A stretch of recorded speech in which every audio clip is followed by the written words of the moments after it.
following show contains adult content. It's not our intent to offend anyone, but we want to inform you that if you are a child under the age of 18 or get offended easily, this next show may not be for you.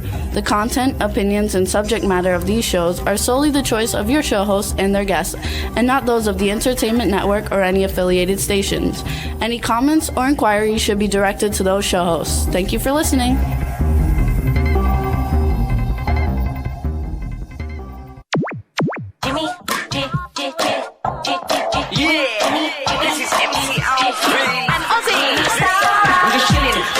Sitting down and designing, where every man in my thinking, what are we gonna be wearing?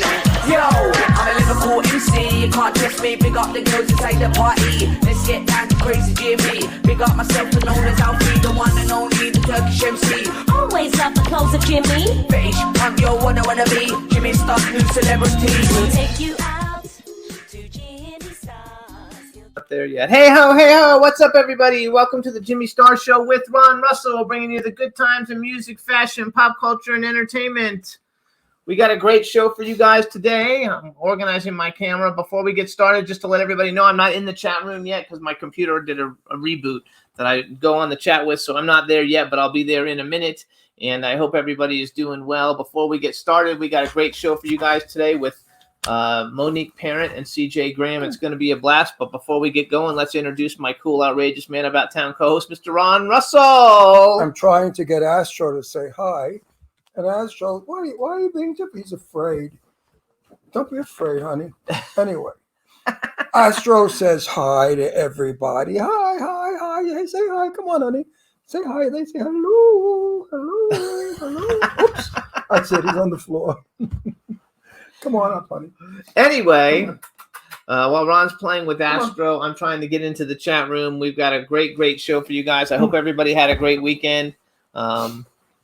What did we do? Oh, we went to a party on the weekend. Yeah, so what do you mean? What did we do? We went to Dom's birthday party. Marcel had a lovely surprise party for Dom. Marcel Walls. And that's it. And we had a great time. And of course, we spent time with our guest, who's coming on in a little while. She's beautiful and lovely and sweet and nice. Everybody at the party was really very nice. We all got along fine, as I wrote. No one got drunk. No one was doing drugs. No one was screwing around like most hoers in our business do. So it was a nice crowd of decent people. See my dog? I jump him around and his hair goes up my nose. Anyway, it was a good weekend.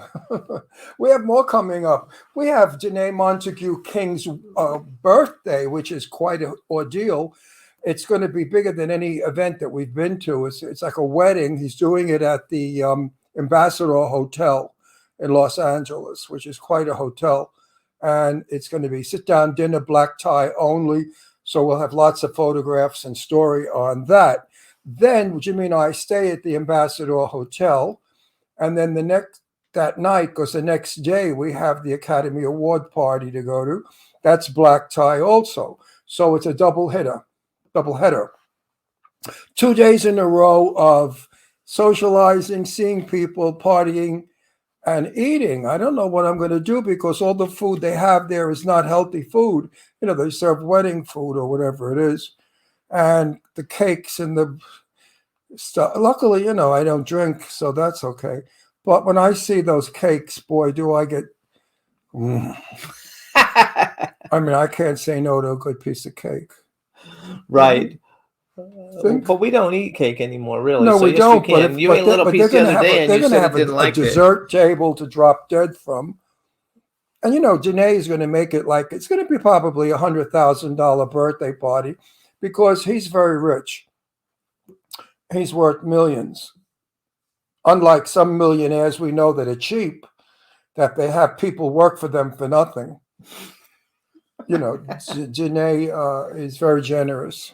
I love it. Anyway, we had to donate $150 a piece to go to his birthday to the Harvey Milk Foundation, which is a wonderful foundation, and Janae supports it all the time. So if any of you out there want to give some money away and you don't know where to put it, give it to the Harvey Milk Foundation. Okay? There you go. So we got people coming in the chat room. You guys, sorry, I can't get my computer isn't going yet, so I'm on my phone. But we want to say, hey, Don Hinton is in the chat room. Cindy Lady Lake, thanks for all the promo support. Dave Hughes just joined us, and he just did a show for a UK DJ who passed away. So we're sorry about that, to hear about that. But we're happy that you joined us today. And oh, good. And now the computer's starting to work. So talk so I can get it. Well, I also had bad news that I put on Facebook. I was friends with Stella Stevens, the movie actress, for a long time. I hadn't seen her since we moved back to Palm Springs, and that was quite a few years. And I called her, and the number was not disconnected, but went somewhere else. And the people said that she's in a home. And I said, oh, my God, why is she in a home? And they said she had Alzheimer's disease. Well, I kind of hoped that she would. Anyway, I wanted to go visit her in the valley where she was in a nursing home, and they suggested that I don't because she really didn't recognize anyone anymore. Sad. That's the sad part of this disease, is that you lose your memory of people, and you don't know who even your loved ones are. At any rate, she passed away 5 days ago at age 84 years old. I'd like to talk about her a little bit. She was a very vivacious, fun gal. We used to go to Blackwell's house and have a lot of fun with Stella. You have to say Mr. Blackwell's house. Mr. Blackwell, yeah. And Jane Russell and I spent an evening with her at Rock Hudson's house, and the night was just electric. She was on. She told me she had written a couple of books or plays or whatever it was, and she was just full of life, and that was Stella. Stella was campy and up and energetic. And then this dreadful disease got her and took her away from us. So I'm losing everybody. The only one I wrote that is left is actress Terry Moore, who was part of our crowd, Jane Russell's very dear friend. And Terry Moore is 90-something, so who knows what. It's so sad. She still looks pretty good, though. Remember we saw her. I guess that was before COVID. She looks wonderful. She still hikes 2 hours. She lives in Santa Monica on the beach, and she hikes 2 miles one way and a mile back every day at her age. And she eats well, and she's a healthy lady. Still, I mean, what good are you at 105, 110? You may be alive, but I don't know what shape you're in at 110. I'll have to let you know if I ever get there. I doubt it. My mother used to say all the time, when you're young, you go to weddings, and when you're old, you go to funerals. And that is so true. And that is so sad. But we all are born, we all live, and we all have to go to the next dimension. So Stella, you're now with everybody you love. Rest in peace, my sweet friend. There you go. Okay. Okay. Did you get done yet? No, I'm on now. I'm in there, so I. What are you doing over there? I'm saying hello to the people in the chat room. Oh, hello, everybody in the chat room. And right, Astro. Everybody's in the chat room. Look at all this orange. I mean, I'm in orange. You're in orange, and the faces behind us are in orange. I mean, really, orange is the most unattractive color, for television. Oh, I like orange. No, but I look nice. Very few people. No, very few people look good in orange. It's not the most becoming color, believe it or not. You would think it is, but it's really not. So what else do we have going on? So yeah, we have the Oscar party. We have Janae's birthday party, the Oscar party. Then we have so many. Hopefully some movie things that are coming together. Mm-hmm. You guys were working on a bunch of films. Yeah, I'd like to go to work. I mean, they keep telling me soon. I keep asking them, when are we shooting all these movies? Soon. Hollywood, soon means forget about it. I mean, what they mean, soon. They say we both look like oranges. We all look like popsicles. Anyway, that's suckable, so that's nice. Oh, listen to you, lickable. Anyway, financing films today is not easy. So many people, money people, have lost their shirts in bad investments with the Bitcoin what's it called? Bitcoin, and all the other and things, all that NFT stuff that were running around. They were all rackets, by the way. They were like the pyramid years ago, which the first guys in made money, the last guys in lost everything. So money is tight among even the very rich. And getting a backer, an investor for a movie, just ain't easy. But Jimmy's good at it, and they all trust Jimmy, and they like Jimmy. So he's negotiating with quite a few money people on, Jimmy's got about, 14 films in the making? Yeah, but like 9 of them are like almost ready to go. 9 are ready. Which I can talk about some of them. One of them is called My Porn Star Wife, and it's a romantic comedy, and Ron will be in it. Then I have Quigley. I don't play the porn star wife. The porn, what is it? Porn Star Wife. Porn Star Wife. I don't play that part. Based on a true story, it's kind of like Pretty Woman. We also have Quigley too, which we have Quigley, some great people attached I'm in to. that one too. And Ron's in that one too, and that one is my priority at the moment. I love Quigley. Quigley is going to play every Christmas from now the rest of your life, for everybody's life, from now until the end of time. And it's the most wonderful script. I've been reading it for a long time, and I'm so happy to be in it. It's a movie I'm really going to enjoy. It's about dogs, which I adore and love. One that dies and comes down from heaven, and he helps autistic children who may lose their toy factory due to an evil, wicked gangster. Woman. It's going to be a lot of fun. So it's a wonderful movie. It's a feel-good movie. Family movie. And family, and I love that. I'm so happy about that film. What else, Jimmy? Then we also have Red River with Jennifer James, and we're going to be getting that one going. And we have hopefully the Death House. Which we should I'm in that, and I play a very famous movie star's father. I don't know why we have that big light. Why that screen is so white behind us? Because we're heavenly. No, I don't like that though. Maybe we just turn that whole No, it's thing nice. off. It looks like we're in heaven. Why don't we just make it black so people can see us? Okay. With a big round circle in the middle. That's okay. That's the light. That's our halo. We have that no matter anyway. We have that always. Is that looks any better, like Don? That doesn't look good. Hey, Don, is that better? Well, they're saying that it's really bright. It's hard to see us. I like the white better because it made us look like we're in heaven. They say it looks better though, like this. You want to go back? It shouldn't have that heaven. It shouldn't be white. It never has been before, so I don't know why it's doing because that. You screwed up something. I didn't screw up anything. You push buttons. No, I didn't. He loves to push buttons. I do.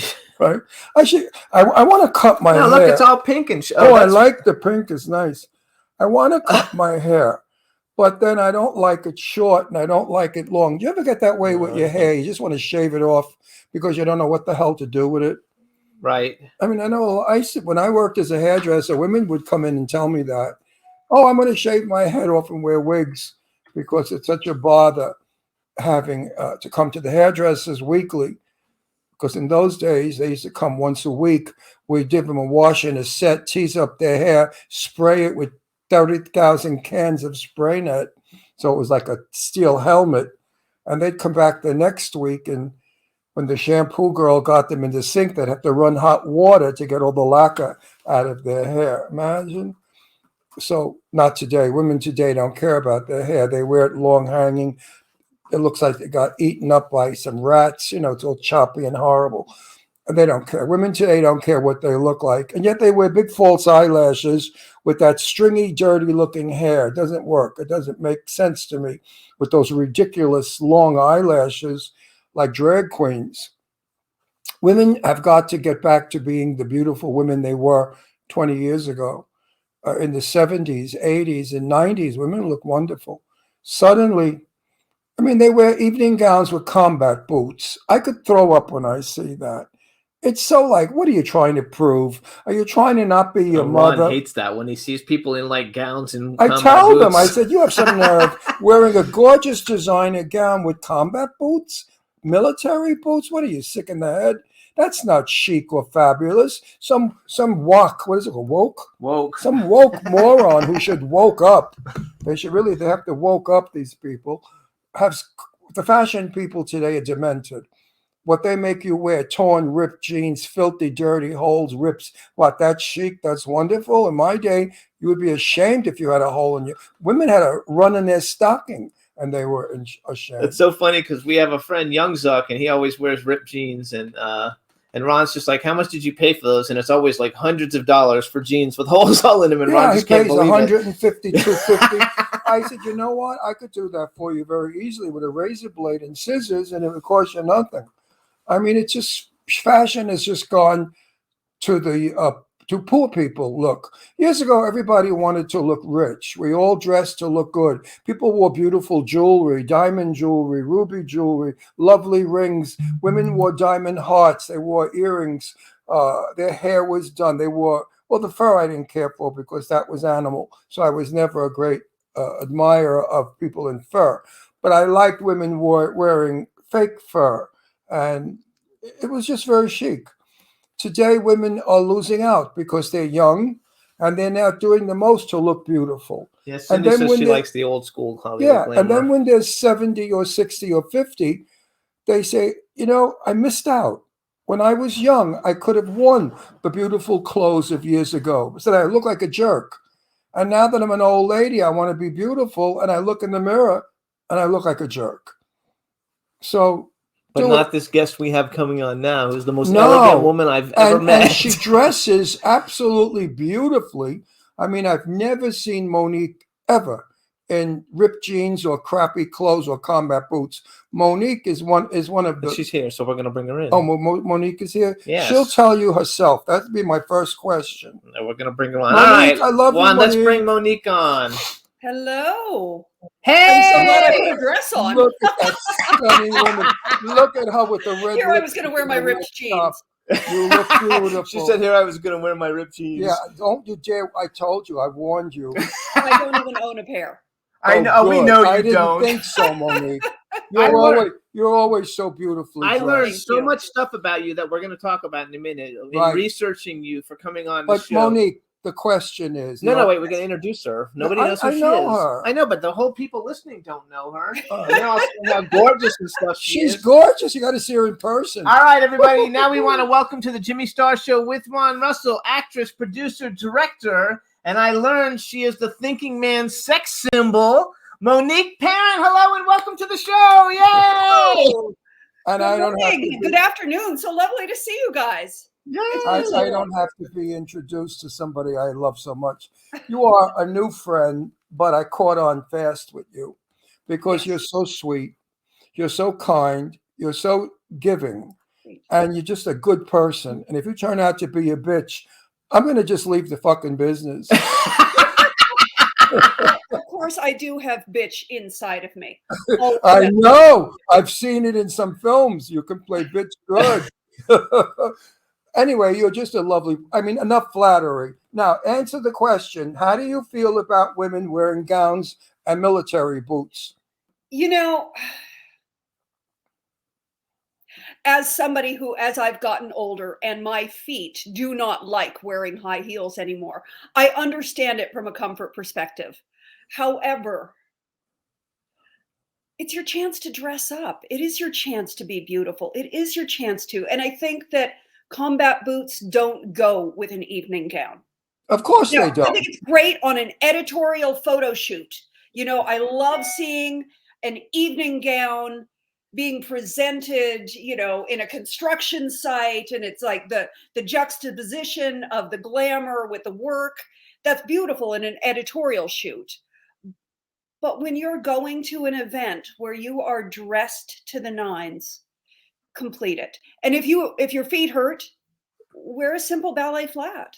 Let me tell you, Jane Russell was 89 years old. She and I went to a formal affair.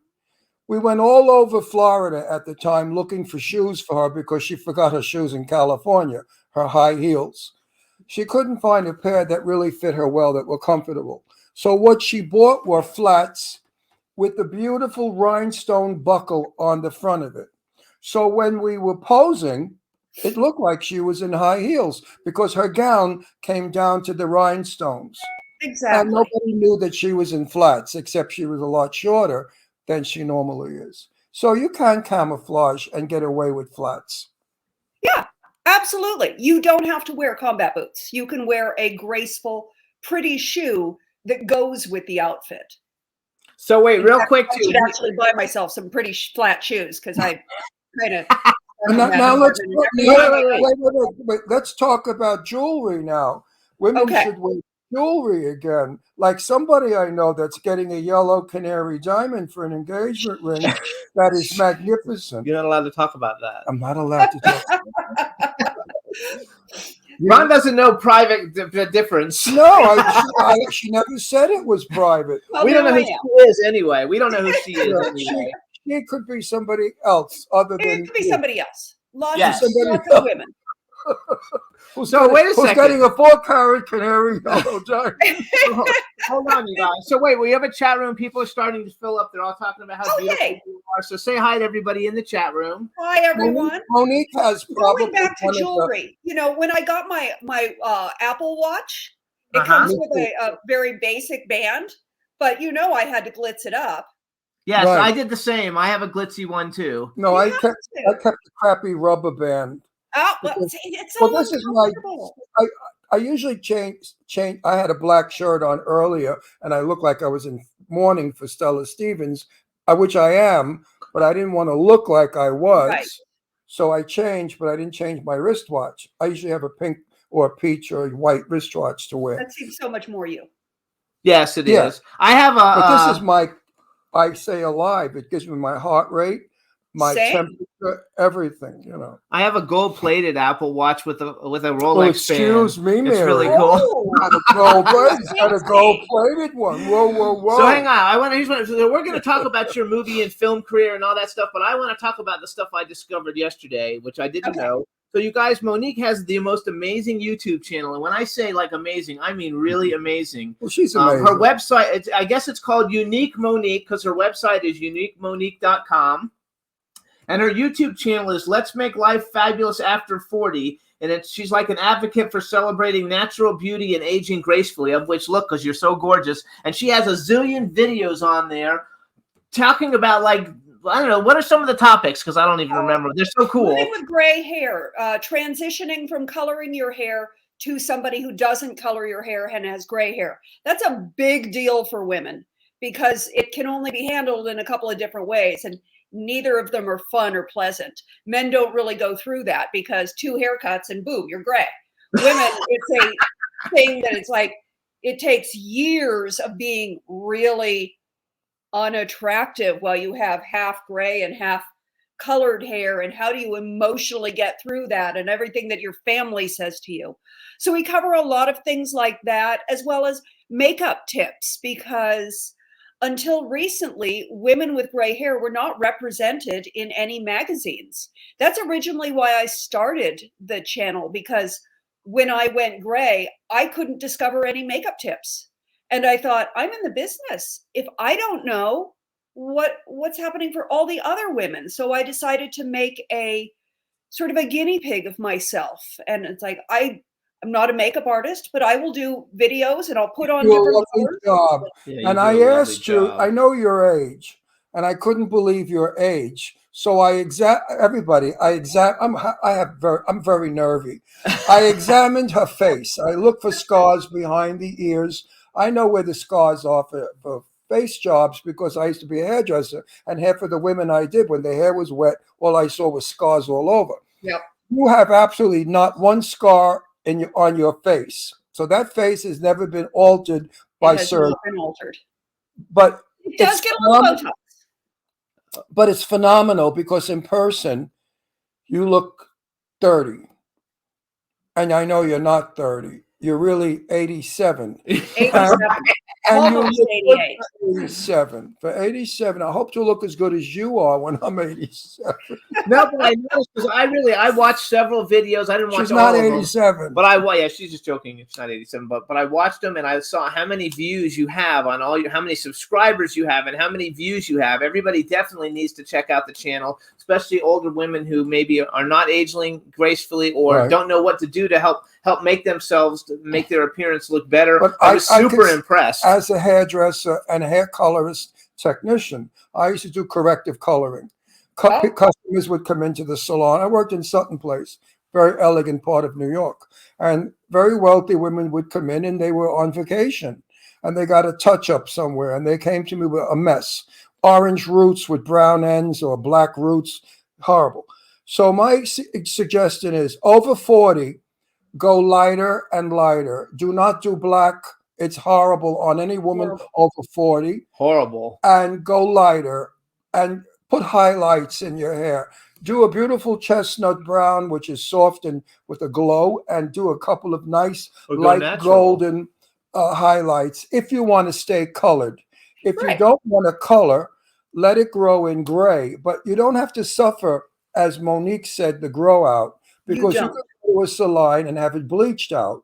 I have done that to many women. I've, of course, cut their hair into what we used to call the French feather bob. It was all cut all over the face, choppy looking. But I would also bleach their hair and make them sort of a blondish white until they grew out. So you don't have to suffer the grow out. In But it fact, that's costs what I money. did. A lot of people can't afford it. So what you do in the meantime, you wear a hat, you wear a wig, you wear a kerchief, or you just don't go out. You have amazing hair, though. When I put the promo out with the picture you sent us, everybody was like, "Oh my God, who is that? She's so gorgeous. She's so beautiful." thank I wish she would have let her hair down today so people could have seen what a mane At the end, before we she's got a mane of beautiful, beautiful natural white hair. Marilyn Monroe would have wished she had your hair. Poor Marilyn, she had kinky hair. So they used to straighten it and bleach it, and half of the time it broke. Yeah. She had no hairline, so she was always wearing wigs. So everybody that sees Marilyn Monroe and those wonderful hairdos, wig. Now, I also Wait, noticed. do you own wigs? Would you wear wigs? I own a ton of wigs. I love wigs. I think they're super wigs fun. are fun. Yeah, they're fun. Yeah. Ron They're has a great bunch way to- too. Sometimes I have gray wigs because sometimes I don't want to damage my hair. Sometimes it gets very damaged on set and it Right. turns yellow. And then it looks blonde, and then people call me blonde, and I have to say, I'm not a blonde. No, but About this. a wig changes your whole look. I mean, you could wear a very cropped, boyish bob thing in a suit and look stunning. It's fun. Wigs are fun. Wigs are fun. So I noticed on your IMDb too, though, that you also did a documentary called "Gray is the New Blonde." Yes. Yes. How cool is that? That was a wonderful thing to be a part of, a wonderful movement. It was being created right at the time that I had just transitioned into gray hair. And I was learning so much about how women are treated as they age and how women are treated with graying hair versus how men are treated. And it was a real eye-opener. I was very honored to be a part of that film. I know in my day, a woman would rather be shot than have gray hair. Yes. Oh, gray hair, like some old, I don't want to look like my grandmother, old lady. They used to call themselves, I don't want to be an old lady. I need to have, back then the hairdos were different. Everything was teased up and sprayed, and we could cover roots and stuff with pieces of hair. Today that you leave your hair flowing, you get a touch, you get a touch up on Monday, Friday, you got roots. You got roots? And it's expensive and it's a lot of work. So going gray is easy. And look at you. I mean, you're definitely a model for gray hair. You and that beautiful Spanish model, what's her name? The famous one, the skinny, gorgeous old lady. She's as old as I am. With all the white. Yeah. I can't remember her name. We watched the documentary. And she started the blonde hair and made every. I mean, she's Carmen gorgeous. Del Rio. Yes, yeah, I think that is right. What is it? Carmen Del Rio. Carmen is the first. Del Rio, maybe. Stunning model. She's been around since my day. I remember her in the 1960s, and she was young, of course. Now she's 100 and looks wonderful. Not 100. She's probably my age, 82. I know, Carmen Del Orifice. Yes. Carmen Del Orifice. Del Orifice. Thank you. She's freaking awesome. And you're going to be like her when you're a woman in the 80s. God willing. No, really, because, That's when right. I was your age, I looked younger. And now look at me. I'm an old bag, and I still don't look 82. You're still beautiful. No, not beautiful, but I don't look old. So you'll be like, you won't look old at 82. All right, so now let's move. So first of all, you guys can follow Monique on Instagram. She's at Monique Parent, MoniqueParent, which her website is uniquemonique.com, which you can find out all about her YouTube channel. And actually, you have one of the easiest websites I've ever seen to navigate. Oh, thank you. I have to go. I do at least 2 a week for guests coming on, and Yeah. your website is so easy to navigate. It's so broken out, so nice and simple. I was super impressed because sometimes you have to go fishing for information, and even on a website you can't find what you're looking for. So I think your website is fabulous. So everybody check out. Everybody check out uniquemonique.com. I love him. So you guys, people called me Unique Monique from the time I was a little baby. Right. Oh, that's cool. Monique. So but it was easier to remember. Yes. I want to tell everybody how I met Monique. I did not meet Monique in person. I met Monique on the screen. No, you met her before that. No, I didn't. Yes, you did. No, did. I did not. We did too. Well, I didn't know her. You didn't know her, but we met her. Weren't you at the Halloween Hotness on the roof? We met her on the roof of the... What were you dressed as? I had long red hair. I was a pirate. Oh, I remember now. Even my makeup artist didn't recognize me. Yeah, well, shut your fucking mouth. That's how we met her, blew my whole thing. Oh, it was so wonderful, so theatrical. Okay, so be theatrical. It was so again. Hollywood. We'll pretend like we didn't. The first time I met Monique was on the screen. She was in this wonderful movie that's soon to come out called That's a Wrap, directed by Marcel Walsh, starring Monique and Sarah French. And I said to Jimmy, my God, that woman is absolutely beautiful. And we did. Then, of course, I met her in person, and she was even more beautiful in person. But tell us about the role you played. I won't do it because I'll give it away and Marcel will kill me. So tell me about your role in That's a Wrap. What I love about the film That's a Wrap is it exposes so much about Hollywood and the movie business and surviving the movie business. And my character is so very much like me. She is a woman who has survived the movie industry for 30 plus years. And all of the things, she has had some success, not major success. She's, we're all looking for that big role. We're all waiting for that big break. And she's still plowing away and she's still at it. And she expresses a lot of her frustrations that she has felt from the movie industry and what she's been through. And it was very, very wonderful experience for me. It's freaking awesome. And also at the very end of the film, I want you all to remember this if you can. Of course, you won't, but try. Pay special attention to her speech that she does. She does a monologue, which is quite long and interesting and so well done. And that's when I said to Jimmy, not only is she beautiful, but the lady can act as well.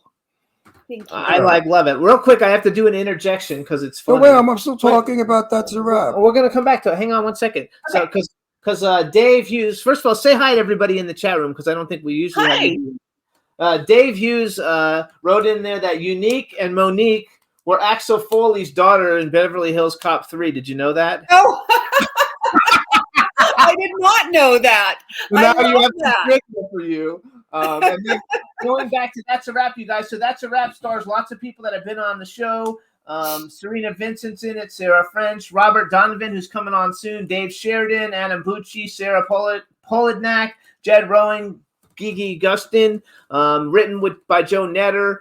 It's a great film, and you guys are going to love it when it comes out. And we're going to do a cast show. Did you work with Dan?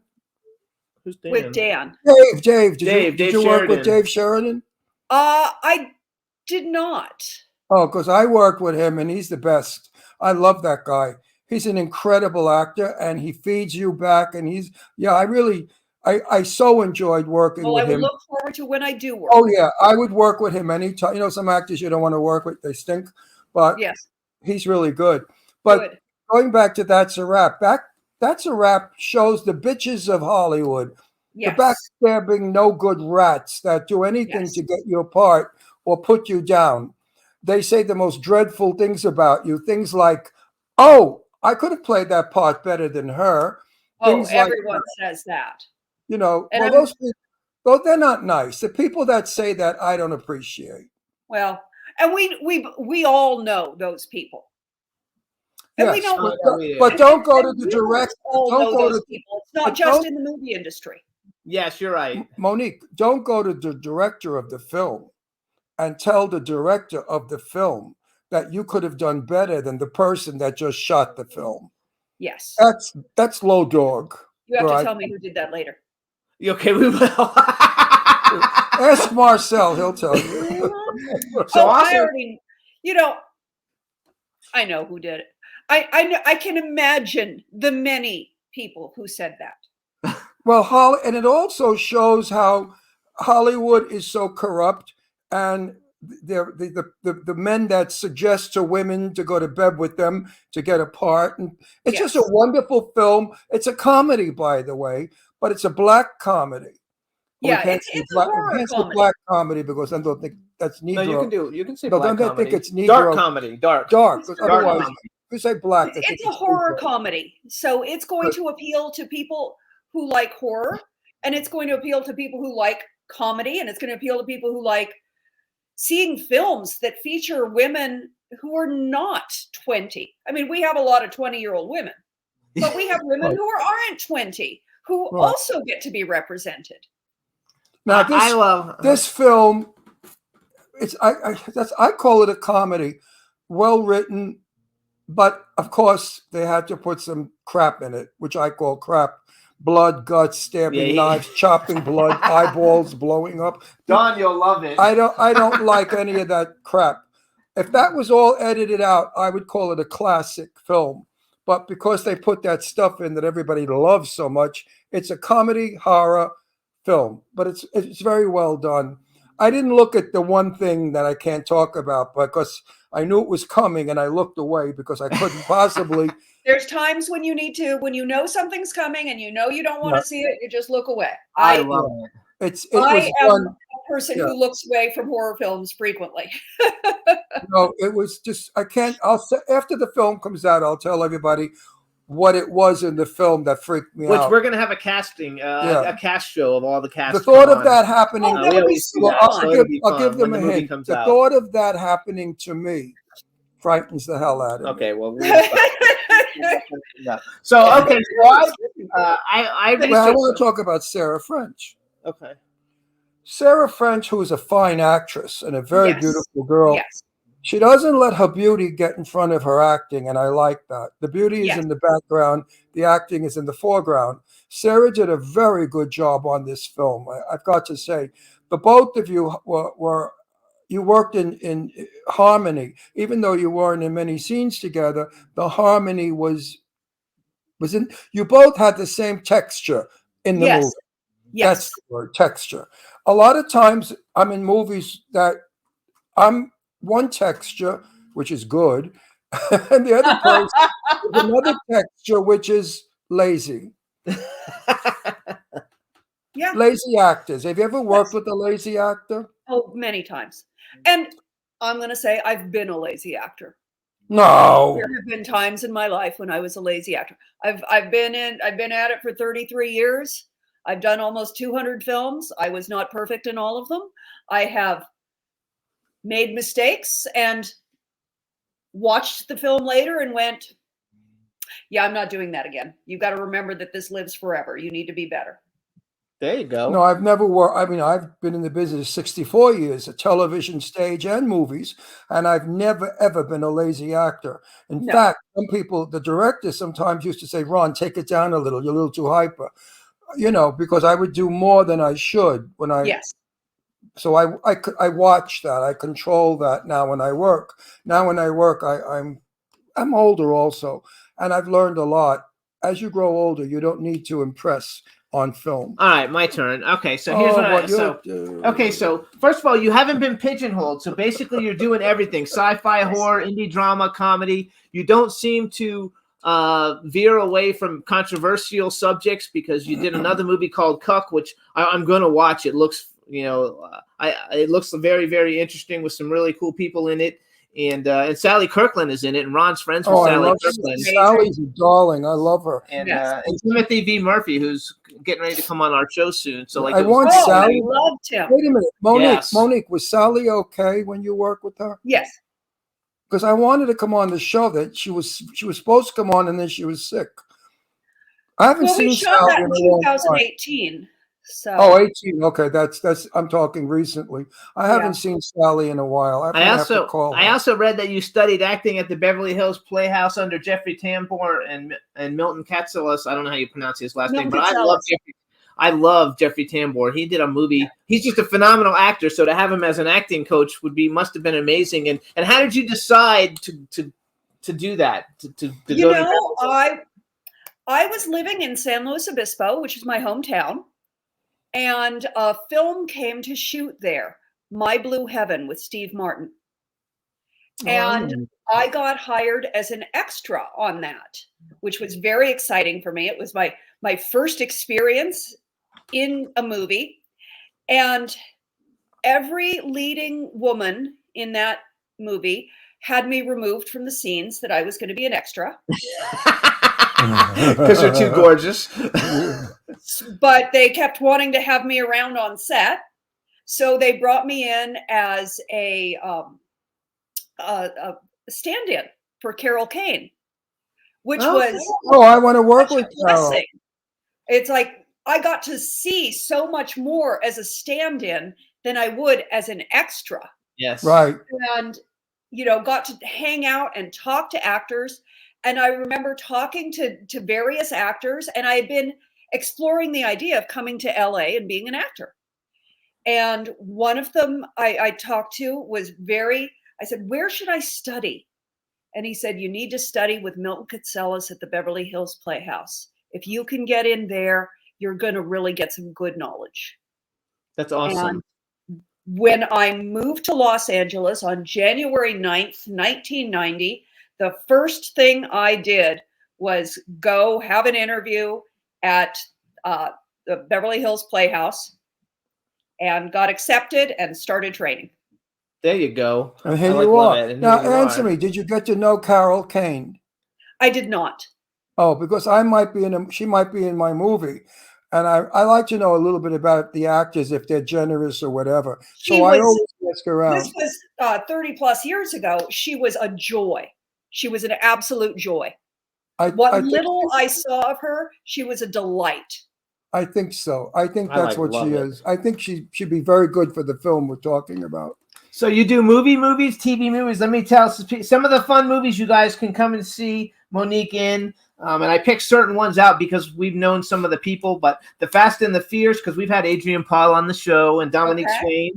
Vigilante Diaries with Paul Sloan, Jason Mewes, Michael Jai White, and Michael Madsen, and 3 of the 4 of them have been on the show. The Last House with Ezra Bustington, Jason Mewes, Felissa Rose. We're really good friends with Felissa and Ezra. I've known for years. Actually, all 3 of them we've known for years. Yeah, Jurassic City with Ray Wise, Kevin Gage, Robert Lasardo, Vernon Wells. The Perfect House, Felissa Rose, and you've worked with Felissa a lot and Jason Mewes a lot. Yeah. And they're both very. I've never had a scene with Jason. That's funny. But Felissa, I adore. Felissa's a good friend of ours too. So you have another movie, and it's called Killer Ambition. I guess it's is it like a Lifetime movie? That's a Lifetime movie. Has it already come out? Yes. It already came out. Okay, so you guys are, and I picked this on purpose. Tawny Harrison, Jonathan Stoddard, and Sean Kanan, who's a very good friend of ours. Oh yeah, Sean is like my son. I love Sean. Yeah, he's in 2 movies that we're working on, and his wife is directing 2 movies that we're working on. Oh, that's awesome. He's a super guy, that Sean Kanan. And so what I did is I downloaded the trailer for Killer Ambition. Because a lot of the other films I couldn't get trailers, or if I got the trailers, like the trailers weren't good, high enough definition quality for me to be able to show it. So what I want you to do is say who you are, and this is the trailer for my film Killer Ambition, and then we're going to play it, and you just hang on, and then we'll come back. Okay. Hi, I'm Monique Parent, and this is a trailer for my film Killer Ambition. Yay! Wow, Sylvia, that is gorgeous. You've always been so talented. Now your designs are sold nationwide. Some days it still feels unreal. Jesse, are you here for the design specifications? Wanted to make sure that the gemstones we're sourcing you are exactly what you need. Everyone loves diamonds. Your article comes out in the newspaper tomorrow. Are you nervous? A little. This is a lovely spread in the society section. Special delivery.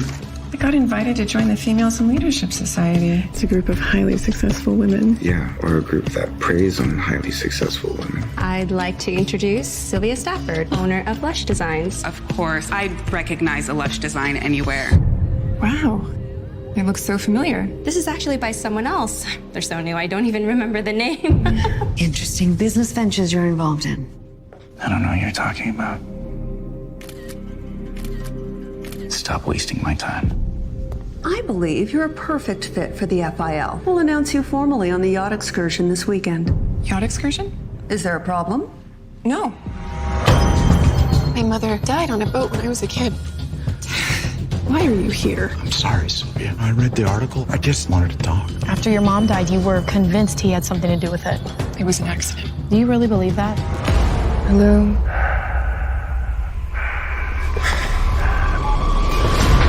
I kept getting anonymous calls. No one there. You would need to be careful now that you're in the public eye. Who sources your jewels? Jesse Reynolds. Do you know him? Be careful that his troubles don't become your troubles. You abandoned me over a decade ago. Yeah, well, you know, I got lots of regrets. I need to know the truth about Mom. Truth can be a tricky thing, Sylvia. It's not always easy to hear. Jesse! Sylvia! This is about you. Saying I had something to do with your mother's death. You wouldn't be anything without me.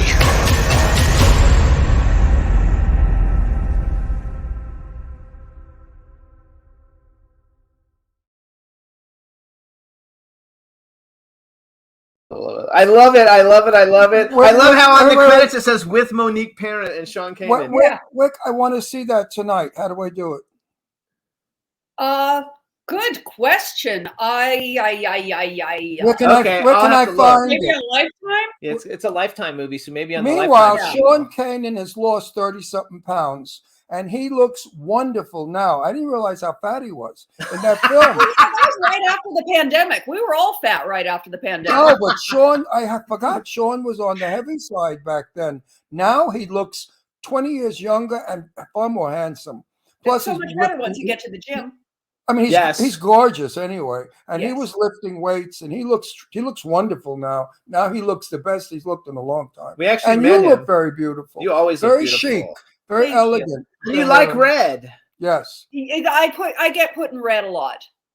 because you're wearing red now, and you're in red Yeah. in the dress. So like the red, but it looks good on you. Thank you. It's I Red never goes wore good. red until I went gray. There you go. No, but red goes good with white hair. I wear a lot of red also. Yeah, the bright colors. Yes, definitely. Yeah, It looks like a good movie. I want to watch it. She also has a movie, Evil Nanny. You guys, she has so many movies because she's got like 200 of them. But I You just should like to see pick out the most. Revenge Best Served Chilled. Revenge Best Served Chilled. Okay. Now I want. Who's in it? Wait, who's in it? Who's in it? Wait, who's in it? Anybody we know? Not a lot of names that you know. Okay. Michael Swan, you might know. Oh, Oh, look yeah, at he's- the baby. He's a Facebook friend of ours. Revenge Okay. Best Served Chilled. I want to work with you, Monique. Best I'm Served looking forward to it. Chilled. I would like to play your. I don't know what. Wait, where is Revenge? Is it streaming anywhere that you know of, or do we just gotta look for it? It's a Lifetime movie. Okay, so go to Lifetime. It's another Lifetime movie, but I had a much larger role in it that I did in Killer Ambition. Okay. And I think Okay. I did better acting than I did. Okay. In You know, I don't ask every actress that question. I'd like to. Some actresses I wouldn't work with if I had to. I would avoid it. But there are some actresses that I think I could work with and get a lot out of. And I think working with you, I could get. I would like to play a hostile scene with you, an anger scene. Oh, that would I be. would like to. I would like to cross swords with you, as so to Oh, speak. that would be fun. I would like to say, okay, woman, do as I say, or else. And then you come back with your answer. And No, that would be my response. yeah, I would love that. I think you and I could really fight fire with fire. B. Claudia says Killer Ambitions on Apple TV, so maybe we can see it on. Oh, it's on TV. Apple TV. So we're going to watch it tonight. Oh, it's also on YouTube for $1.99. You're worth $1.99. I don't know. Meanwhile, let's talk about. $1.99, that's kind of steep. Let's talk about your Almost that. boyfriend. He's the sweetest guy in the world. You picked a good one. I did pick a good one. He's a nice amazing. fella. I like him. He's very pleasant. And, usually lawyers, they're boring shit. But no, I'm not a fan of lawyers. Lawyers are like whores, they lie. They're not nice people in court anyway. But your boyfriend seems to be an honest guy and nice. He is And fun. absolutely honest. Yeah, you And think you're gonna marry him or what? I think I will. Yay! Are you inviting me to the wedding? Well, we haven't gotten engaged yet, but I will absolutely invite you to the wedding. Actually, though, I read online on IMDb that they're registered as domestic partners. So we are. So like they're pretty close to. But marriage is nice. I like being married to this bum. I really do. You guys are such a cute couple. Well, you know what it is. Like I always get angry with Jimmy, and I say to him, "I'm going to divorce you in the morning when I wake up," and of course I never do. But he'll say to me all the time, "Well, we're married." He uses that "we're married" thing when we argue. We only argue about the business, by the way. Personally, we get along beautifully. It's the business that we fight about all the time because I know a lot about something. Nothing is perfect. That's right. No, but I know a lot about the business that he doesn't know yet, and he doubts me, and that pisses me off. No, it pisses me. No, Monique, it pisses me off because Monique, I'm older than you. Wait, shut up. I'm not finished. You know what he does? He gets the telephone and he asks the question to the fucking telephone. No, I don't. I gave the answer. Well, that's because a lot. And I said to him, "But why didn't you trust me with the answer? You had to go on the telephone anyway." Now, how would you handle? No, wait, I'm not finished. How would you handle a guy like that? Oh, with a lot of sarcasm. No. No. Ask the phone. Don't ask me. Oh, when you're looking for sex, why don't you ask the phone? That's what I'm going to do for you. Oh my God! Now I'm going to be getting that every fucking. No, it's so much easier saying, if I'm not here in the morning, the attorney's getting a divorce. I'm going to clean you out. I'm going to take every penny you got because it's California. I'm going to put you in the poorhouse, and then I'm going to go on Facebook and tell everybody you're a lousy producer, a crappy person, and no good. That's my little monologue. Except for everybody knows that I'm fantastic at it all. I just say that to be mean. So okay, so wait. I'm not finished. So what? Oh, he's still got more mean left to. Okay. Wait, what do you say to your guy when you get mean? I don't. There you go. We don't really argue. Plus, have you ever tried arguing with a lawyer? They can't. Yeah, he's like a lawyer sometimes. Jimmy will say, wanted to be a lawyer. He remembers better than I do. He's probably right, and I'm just going to go somewhere and pout for a while. All right, wait. I want to go back to Hollywood. Okay, so this is something that I like to always ask all the actresses and actors that come on, and you've done so many different films. Number one, bucket list, like what's an actor and an actress? We're up to that already? That you have. Yeah, we only have about 10 minutes left. A bucket list of actor and actor that you would like to work with that you have not had an opportunity to work with yet, number one. Number two, what about if you could have ever been in any movie that's ever been made? And the actor, first of all, the actor can be living or dead. And if you could ever be in any movie that's ever been made, what movie would you have liked to have been in? Oh, boy. Any movie ever. Jeez. You can answer the other part first while you're thinking. It would be something Tennessee Williams. Oh, okay. Yeah. Oh, yeah. It would probably. I'm past my cat on a hot tin roof days, so I'm very much in my Blanche Dubois. The fugitive kind. So I think Streetcar. There you go. Well, fugitive kind is better because Anna Magnani played that part with Marlon Brando. If you remember that film. I have not seen that film since. Oh, dear, you must see it. Anna Magnani was. She said she hasn't seen it for a long time. Oh, but you've seen it. I need to rewatch. I would like to see you play that part that Anna Magnani played. You would really run with that one. Okay. Okay, and you could handle it. Actor and actress that you think would be fun to work with. Well, I mean, obviously Brad Pitt. Brad Pitt. It's a lousy actor. Who cares? Who cares? You think he's Actually, no. Billy Crudup is an amazing actor, and he'd be wonderful. I think he's a good actor. He's a good actor. Yeah, he's really amazing, and he would be great to work with. I love the energy that he has, and Helen Mirren. Now that's a good pick. Who? Helen Mirren. Oh, I love Helen Mirren. I love Helen Mirren. And even as an older woman now, she's like in Fast and the Furious. She's in the new Fast 10. I mean, she's like good stuff. You could do Tennessee Williams, Mrs. Stone. What do you call her, Mrs. Stone? The rich old lady that goes to Rome when her husband dies. Helen Mirren played it. The something of Mrs. Stone. I can't remember. I'll look it up while you guys. There's something of. Look it up too. Gosh, the memory thing is the thing that we just watched it the other night. You know why it's perfect? It plays a 50-year-old woman who is a movie star whose husband died, Broadway star, and she goes to Rome now and keeps a young hustler guy. It's a Tennessee Williams. Yeah, that's so Tennessee Williams. Why am I not connecting on it? I can't remember the friggin' name. I gotta do. Wait, the Roman Spring of Mrs. Stone. There you go. Thank you. We all did it. I didn't find that. I just said it. Now wait a minute. I would like to see you playing that part. You'd be wonderful in it. Yes, that would. I agree with you. You're definitely Tennessee Williams actress, definitely. Yeah. And also Blanche Dubois, not bad in Streetcar. Yeah, you could do that too. Those are wonderful parts. These are great parts for older women.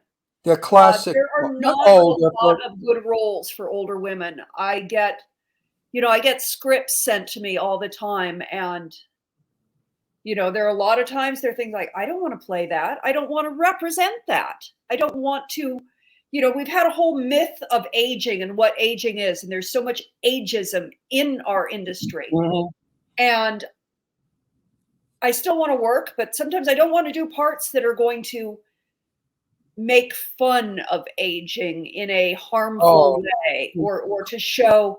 And yet at the same time, I still want to play certain, it's confusing as an aging woman. It's like, how far do you want to take certain roles? Because sometimes they're just parody and you don't want to make aging look bad.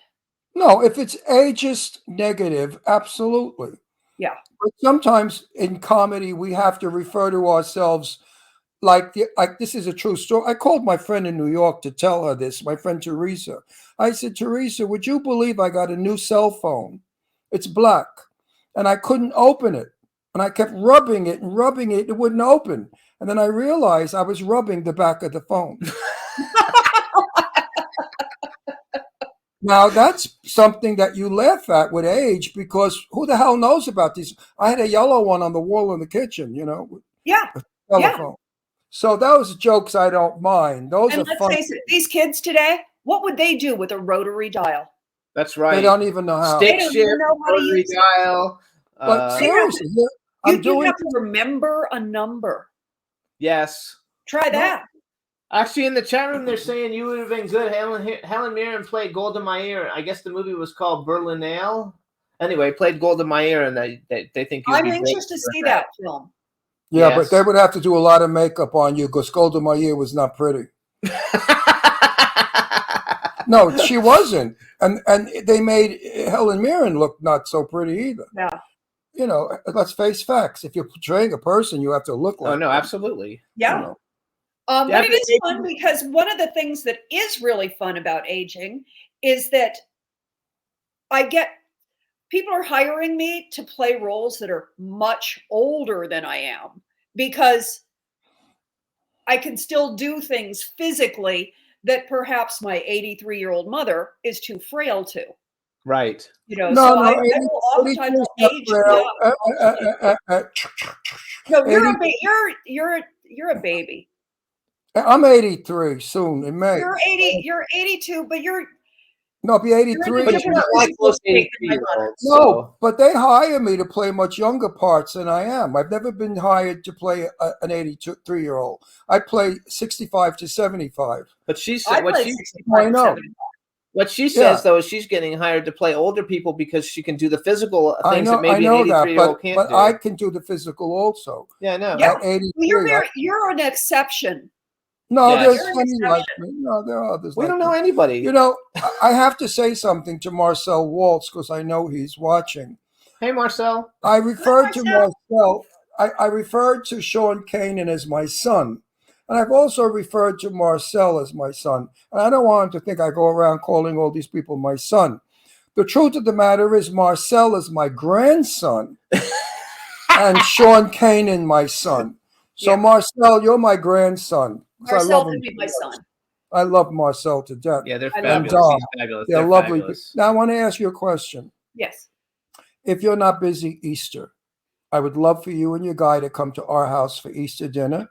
And I'm going to invite Marcel and Dom, and I'm going to invite Sarah and Joe. Oh, that would be lovely. Thank you. And my daughters will be here, and we do a lovely Thanksgiving, Easter. See what age That's does? wonderful. So if you're not busy, I'm inviting you all now. I'll send you an email. Yeah, and we'll remind you as time goes on. Palm Springs is lovely at that time of year. Oh, beautiful. Yeah, the weather's not too hot. It's just perfect. So let me go back, you guys. So Monique, you guys follow her on Instagram. You can see all her beautiful pictures. It's at Monique Parent on Instagram. Her website is uniquemonique.com. And I think if you just Google Unique Monique or Monique Parent on YouTube, her YouTube channel will come up. Subscribe to her channel. She's got a zillion subscribers to her channel. Her videos. How often do you do new videos? You know, about once every week or two. Okay, so there's because there's a I lot should of be up doing there. it more often, and I used to do more YouTube videos, but as the acting gets busier and busier, there's videos less stuff. time for the YouTube. Right. I know that. So do you have anything big coming out or out that just came out or coming out that we should let everybody know about? That's a wrap. That's a wrap is coming out. I am reading a new script that I am giving some serious consideration to. Working mostly commercially lately. What kind of commercials do you do? I've got a TJ Maxx spot running where I play a cat mom. Oh, there you go. Okay. And I was just up doing a casino commercial. I've done a few casino commercials. And see, Actually, I think I've seen you in a casino commercial. Yeah. It's like they're weird because they're so localized to a special market, but what's your ethnic background? I am so American. I'm all sorts of different things. I am French and Irish and German and all the Northern European countries. Now that shows. That's why you're so beautiful. When you mix blood, you really become a beautiful person. Yeah. Because you have the genes of all different countries. I agree with that. But we were at the party Saturday night, everybody. She doesn't eat junk. You know, she eats very healthy. She doesn't eat junk. She takes care of herself. And we drank water. Sarah French was drinking water. You and I were drinking water.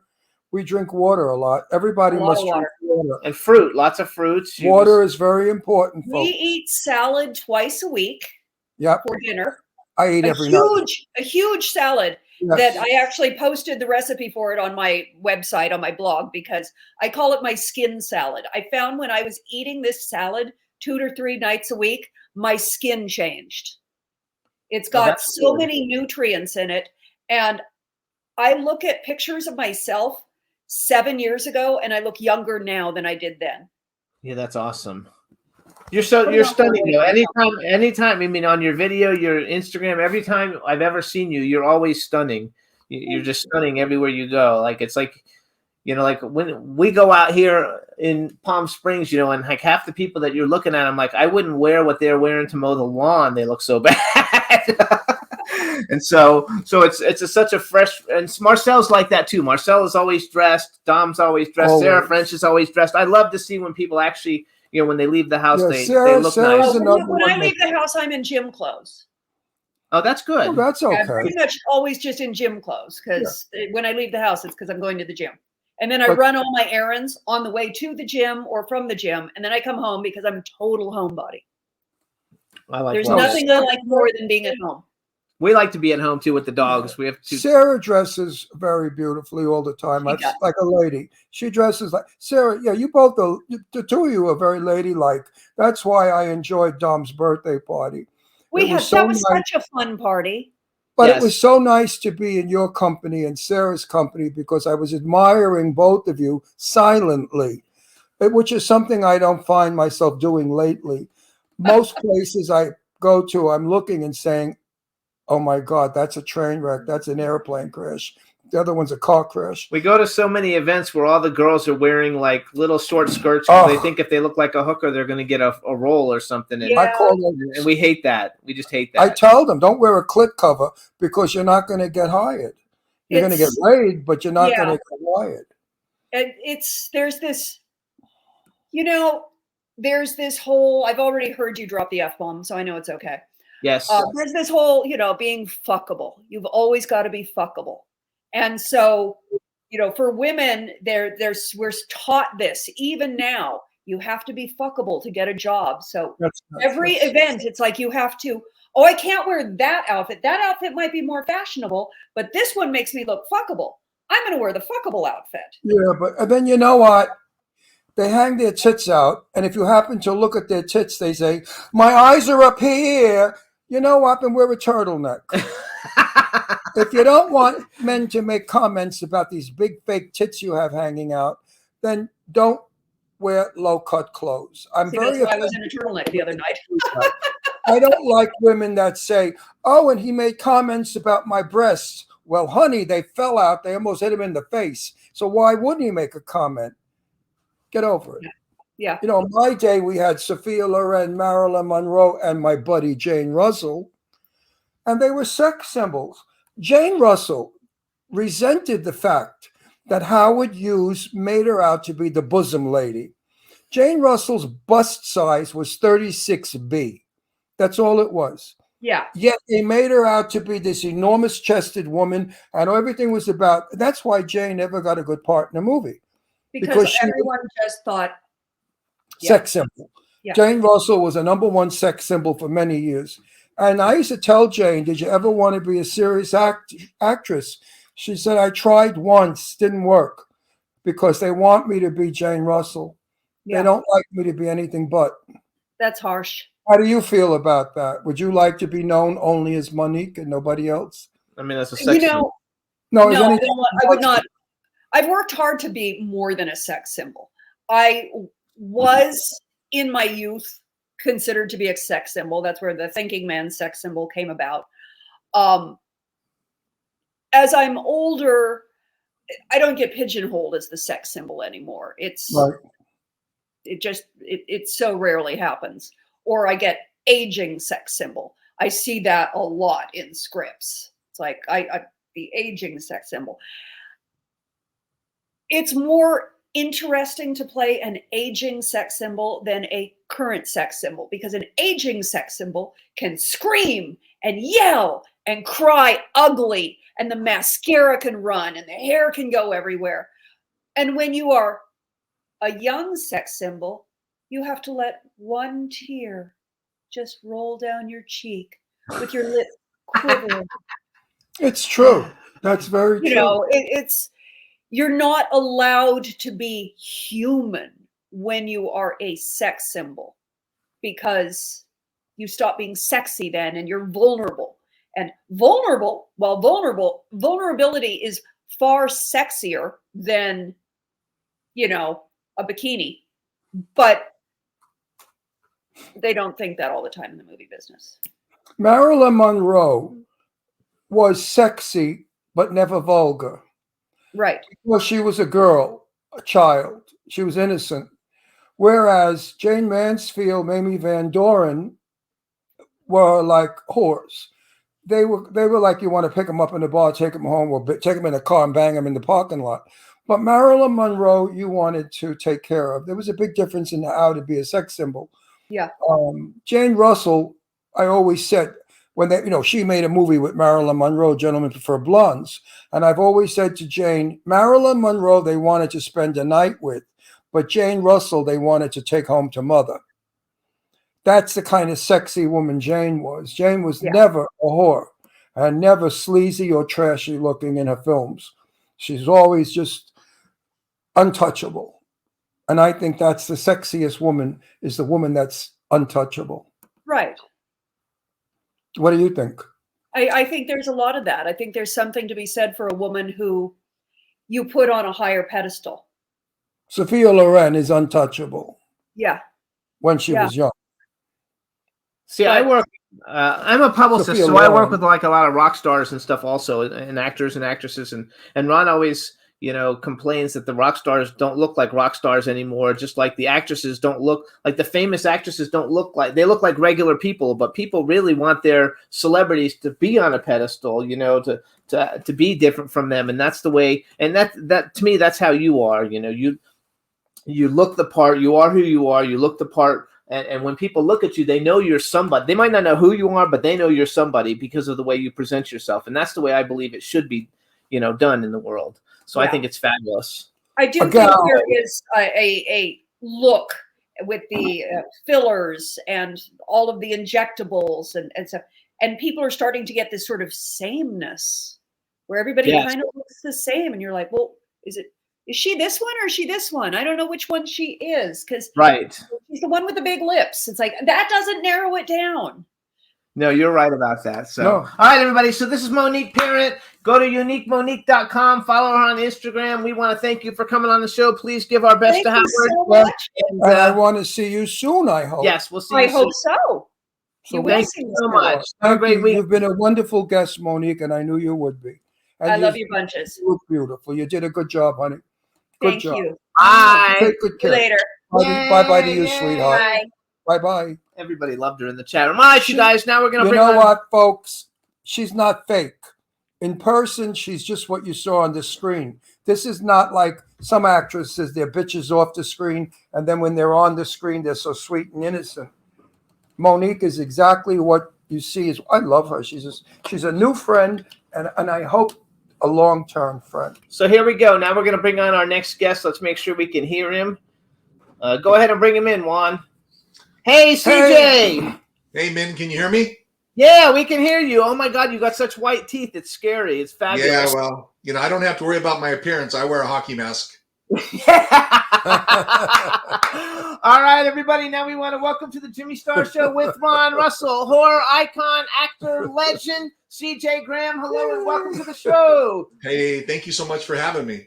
It's super exciting. Since you don't really know us, this is my cool, outrageous man about town co-host, Ron Russell. Hey, how do you doing?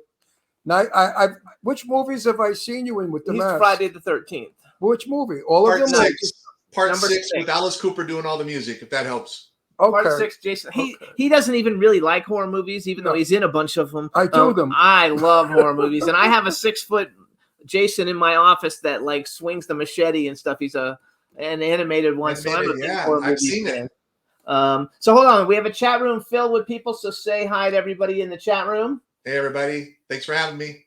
Yay. All right. So first thing I want to say is I had thought, have you ever done Spooky Empire in Florida? Absolutely. I'll be there in May. I'm pretty sure I met you there. I used to live in Florida many years ago, and I'm pretty sure I met you there. Yes. Because I know. I mean, I've always known who you are from your work, but so we live in Palm Springs, and I read on IMDb that you live in Palm Desert or Actually, Rancho Mirage or someplace. Rancho Mirage, the Agua Caliente and Rancho Mirage and the Agua Caliente Casino in Palm Springs. I was the chief operating officer, general manager for 4 years. Ah, but you're not there anymore.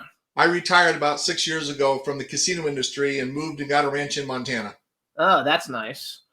So you're a local boy. Well, I spent 20 years in the Vegas market, and I migrated over to the California market when it came to the casino industry. I started in Northern California for 4 years and then took a contract in Southern, and then made a decision to, like I said, 6 years ago, when I turned 60, I decided to retire. So you don't mind the 190 degrees of summer? No, it didn't faze me. It's the same as right now. It's negative 10 here. You just don't go outside as often. I mean, when it's 110, you still stay in, right? Wait, you said it's -10? Yes, sir. Oh my God, that's cold as shit. Where he lives now in Montana. You live in Montana now? Yeah, that's what he just said. I thought you said Palm Desert. No, he retired and he moved and got a ranch in Montana. Why? Monetary, finances, taxes, and some of those things were determining factors. But I always wanted to have a ranch. I always wanted to have horses, bees, alpacas. And when I retired as an executive in the casino industry, I got what I wanted. So I've got horses and alpacas, and I got some beehives. Yeah, but see, the big snowstorm is coming your way now. He's already got it -10. Yeah, it's already here. Well, it's not that where I'm at. You got to remember, I'm in what they call the banana belt down towards Billings, with the southwest corner. So we maybe got 5 or 6 inches compared to everybody up in the north side. They really got hit hard. It'll be -10 for 2 days, and then it'll be back to 25 and 30. Do you miss the heat? Not really. It's no different. You know, when you think about it, Ron, it's the heat is. You stay inside, you put the air conditioner on. Jimmy, when you're outside and it's cold, you just bundle up a little more, or you stay inside and put the heat on. So it's either or, guys. Either way, you got to work it. You're right. Either way, you got to. I hate the desert heat of the summer. I hate it with a passion.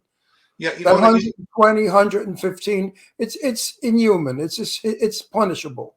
Yeah, but remember the good old slogan they say, yeah, but it's dry heat. Yes, that's true, because I'm from Florida. He said dry heat. Yeah, I'm from bullshit, Florida. Dry or moist, I don't give a shit. I'm from Florida, so hot I'm is like hot. used to I don't it. give a fuck. All right. It's hot. So here's what I want to... It's hot here. So first off, because there's you've been in a lot of different Friday the 13th fan films with a bunch of friends, and all the people that you've worked with have been on our show. Matter of fact, we had Patrick Bergen on our show recently, and I know you did Highway to Hell with him. Yeah. And so let's talk a little bit about Friday the 13th, because we have a lot of horror movie fans and a lot of them joining us in the chat room. First of all, I heard that you got it was kind of a fluke how you got the part as Jason in Friday the 13th Part 6, Jason Lives. Absolutely, it was. I was running a nightclub in Glendale, California, and I had a hypnotist, Jack Laughlin, on Thursday nights. And Jack always would put his subjects under and do skits, and he was having a company come in to shoot his production to create some VHS promotional tapes.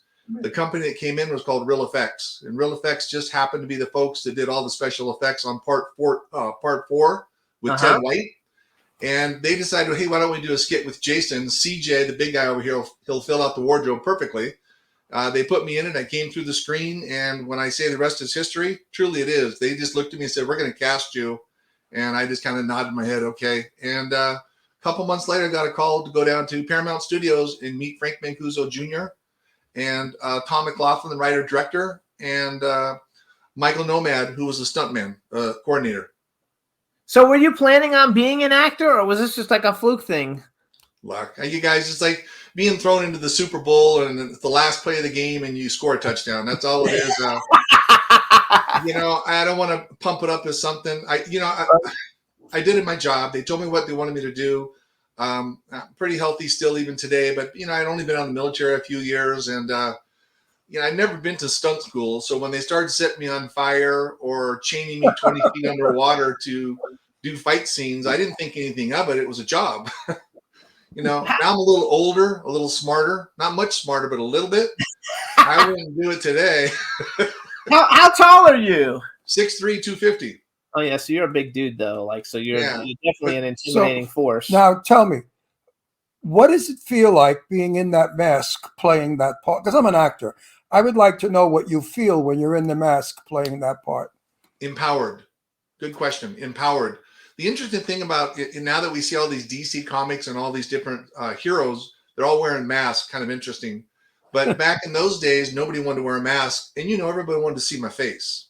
I didn't really have that desire. It was fun, and I looked at it as fun and enjoyable, and had no idea 3 decades later I'd have the pleasure of being on your show. Oh, you see that? It's so cool, though. And we've had most of the... That's a scary character, by the way. Yes. The nice thing about it, as an actor... Pardon me? He doesn't say anything. He just walks around like a crazy guy. And that's the challenge. And I always throw it out to, an actor that's in the theater or an actor on any type of stage or even a movie or commercial, that playing Jason is kind of unique. You don't get to use any facial expressions. You can't raise your voice. You can't yell. You can't scream. It's a mask. Everything has to be shown through physical movement, no matter how big or But how he's little. just a And scary you can't oversell it because then it looks fake. Right. He's a scary image. Yes. We've actually The had whole though, image is scary. We've had most of the Jason. So I used to live in Florida, and I was a clothing designer, and I would like go and take my clothes. That's how I built this show. Before Ron was on it, is I would give When away it was my a crappy I would show. give away all my clothes to all the actors, and I became friends with all of them, and they came on the show. So we've had Ken Kersinger on the show. Steve Dash was a really good friend of mine. And he's Jason without the mask. Kane Hodder's been on the show. Like, so we've had basically, most of the different people who've played him, except for you, which is why I'm happy now that we have you on, because even though Ron's in a bunch of horror movies, he doesn't really watch them. He doesn't really like them. But me, like, I'm a publicist, and I watch them all day long while I'm working because I freaking like. I don't like anything negative. Oh, and no, you're right. I find that horror movies are so negative because the joy they bring to people are slashing, blood, guts, horrible murder, destruction of another human. And I know it sounds stupid, but I'm in them. But you know what, Ron, and it's kind of odd you say that because I think the same philosophy when I think about it. But I've had fans come up to me and thank me because they had challenges in high school. They'd go home and watch the movie and they'd settle, meaning they'd relax. And I'm thinking, okay, so that makes you calm down. And I would think just the opposite, like you and I are thinking, make you go goofy. So it's interesting how people come. But you know what's really interesting? Jimmy and Ron, you're going to understand this. I have people come up to me that are 4 years old, no exaggeration, barely 3 feet tall, and they love Jason. And I'm looking at them going, well, how did you find out? Well, they're with grandma, and grandma's turned on the grandson or granddaughter to Jason. And again, what an honor. 3 decades later, we're talking about this, and it's still carrying on as an icon. And then, like you said earlier, I get the chance to, to see Ken. Steve Dash was a hoot. When you used to go to a gig with him, man, every other word was F. And I kept telling him, no, they're recording. You can't say that. He goes, I don't give an F. You know how Steve was. Opinionated. And I used to just laugh at him so bad. I also the think the difference is today, the young kids think you're a hero, Jason. In my day, Frankenstein and Bela Lugosi's Dracula, they were not heroes. We didn't like them. They were the villains. They were the bad people. The Mummy was a bad person, horrible. We never admired them and wanted to be them. And that kind of frightens me that children today may want to be Jason and may want to slash somebody because the feeling is there. So I believe, or I think, that a lot of the violence we have today is due to the films that we make. We don't make enough gentle, loving, kind films to show the young people that there is a side to everyone that's wonderful. We only show bad things today: dark gray, cellars, dirty rooms, watery rooms, filthy furniture, people beating each other up, kicking each other in the face, smashing each other, running totally each other disagree. over. I mean, think about what children have to digest. It's a lot of garbage. I think you're very absolute on track when you say a lot of that because it's not even the word digest. It's what they're allowed to see without any type of person stopping them because, both parents work today. I mean, I'm 66 years old. Okay. So I grew up in the 60s. 49 years ago, I went in the military. So I come up a different generation and a different opinion. But, I was all excited back in the 80s when I had a beeper. Yes. That was a big deal to have a $10 beeper on your hip. And today, that phone and everything technology-wise, unfortunately, gives a lot of negativity, as you indicated, Ron, and a lot of opinionate. And you get to see too many people that have the same opinion. Before you know it, you think it's normal, and it doesn't make it right or wrong. It's just, is it normal? We watched a movie not long ago where I think every 4 minutes somebody was being killed. Remember that movie? Yeah, I forgot what they it was. shot them. I said, I can't believe this whole cast is being shot. I mean, what is the purpose? Isn't there dialogue? Isn't there a storyline? I'm 82 years old, so I come from the 1940s when, if Humphrey Bogart was shot, you never saw blood. Right. They didn't like it. it was against the law to show any kind of things that would disturb people. You never saw anyone being stabbed. You knew they were stabbed, or you might see the knife sticking out of them when they're on the floor, but you never heard the clashing of flesh and blade. I think that it's upsetting to me. So it's got to be upsetting to a 4, 5, 6 I don't think a year old 4-year-old should be watching Jason, though. And personally, I think that's a little bit young. I don't think I started watching stuff till I was like 15 or something because my parents wouldn't let me. But I'm such a fan, and I think that out of all the icons of horror, basically Jason, Freddy, Pinhead are the biggest ones, but Jason is the biggest one out of all of them. Everybody knows Jason. He is the most iconic. He does have the most movies, and your movie that you're in specifically is one of the best of all the movies because some of them are really bad. They're really not good. You watch them because you love Jason, and you love to see it. But the one that you are in is actually one of the great ones. One of the Another one that's really good is the one that I liked a lot. Is so we worked with Laura Park. I'm a publicist, so Laura Park Lincoln was a client I worked with, and she's in one of them. I don't know the one where she had like. Yeah, so I enjoyed that one a lot and yours a lot. In the beginning, the first two a lot, as I think is the best ones, but some of them are not as good. And in your film, Michael Swan is a Facebook friend of ours, and I used to have an agency that books celebrities for autograph signings everywhere, and Ron Palillo was one of the people we used to book. Darcy DeMoss, we know. So like yours actually has a lot of cool people who've all gone on and done, wonderful things in their careers, after being in a Friday the 13th film. But then you've done a bunch of fan films too. So like, how do you like doing all that? Because I like the fan films. Actually, 13 Fanboy is a really good one. Like it was good. It was fun. And I watched it because of Laura Park Lincoln, was in it. So I had to watch it. So how do you like doing the fan films, and how are they different than like doing other kinds of films? Well, let's back up a little bit. When I retired 6 years ago after running casinos for 25 years, that was my main casinos, being an executive, yada, yada. But when I retired, it gave me the opportunity to go do fan films or to 13 Fanboy with Deborah Voorhees and do some of these cool things without any expectations. Jason doesn't speak. So people, when they see me speak, sometimes they're like, well, God, he can speak. Well, when you have to get up in front of 2,200 employees as an executive and talk about what we're doing for the next year and give your promotional, as you indicated, hey, he can speak, but doing some of these films. I never heard Jason speak. No, he's saying Jason doesn't speak. No, I never heard him speak. No, he doesn't. But when they hear me speak now, it's fun because they're like, oh, hey, CJ knows how to talk. Yeah, I enjoy it. Because he's in a fan film. I know. Not as Jason, but he's a character. How lucky you are you didn't have to learn lines. Yeah, well, exactly. I'm 100% agreeing, just for the record, okay? Well, memorize lines. As we all well, the opportunity to do Vengeance with Jason Brooks was a nice opportunity. He created a part called with Elias Voorhees, which is Jason's father. And, I grew my beard out for about 4 or 5 months. They put a big wig, made me I looked like a backwoodsman, basically. And then they brought me back for Vengeance 2. And then Deborah Voorhees contacted me about 13 Fanboy, which was really nice. And I got a chance to work with Lar, Kane, and everybody was involved. Dee Wallace. Corey Feldman was in it. It was really a nice film, and she did a real good job putting it out there.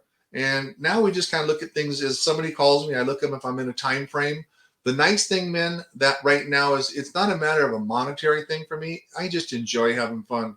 I'm retired, and if I can go out and make somebody smile or have a good day, I like it. That's how he is too. I've never played a monster or a killer. I've always played. I try to avoid those parts. Finally, they offer me type O negative, where I play a vampire. And I read the script and I said, oh, I'm a gay vampire. But you're O negative. Yeah, I'm a gay vampire in the film. So really, I mean, that's not the vampire that I would think that people would be frightened of. Well, I'm like a lot of similarities. We come from a different generation. It's a very interesting script.